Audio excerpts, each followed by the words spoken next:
ফেসবুকে মামা তোমার নামটা কি? বিপ্লব। মিথ্যা কথা কবা না। তুমি হিন্দু না মুসলমান? মুসলমান। তোমার কটা কথা বলে দিয়ে যাবো, কথা কটা যদি সত্য হয় সত্য বলবা তো? একবার কও বিসমিল্লাহ। বিসমিল্লাহ। আরেকবার কও সুবহানাল্লাহ। সুবহানাল্লাহ। রাগ করলা? এই নামগুলো নিলে ভালো না ক্ষতি? ভালো। তোমার চারটে কথা বলে দিয়ে যাবো, কথা চারটা যদি সত্য হয় সত্যি বলবা, মিথ্যার আশ্রয় নিবা, আল্লাহর কাছে ঠেকা থাকবা। কি কইছি কথাটা বুঝতে পারছো?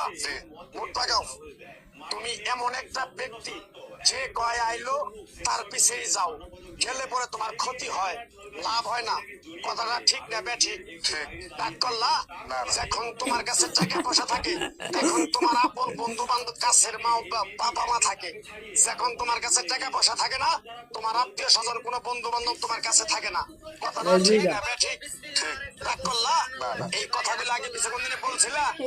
তুমি মানুষের পিছনে যায় হাজার হাজার টাকা পয়সা নষ্ট করো, তোমার পিছনে এসে কেউ 10টা টাকা ক্ষতি করে না। কথাটা ঠিক নেবে ঠিক? আরেকবার কও বিসমিল্লাহ। আরেকবার কও সুবহানাল্লাহ। বিশ্বাসে বস্তু মিলে তর্কে বহুদূর। তোমার যে কথাগুলো বলছি সত্য বলছি না মিথ্যা বলছি? সত্য। তুমি এমন একটা ব্যক্তি মানুষের দুঃখ কষ্ট দেখতে পারো না, তার পাশে যাই দাঁড়াও, তারা এসে তোমার পিছন থেকে ক্ষতি করার জন্য ঘুরে। কথাটা ঠিক নেবে ঠিক? রাগ করলা? কিছুদিন আগে একটা বিপদে বসলাম, অনেক বন্ধু বান্ধবের কাছে 10, 20, 50 হাজার টাকা হাওলা চাইছো, তারা তো ফোন করে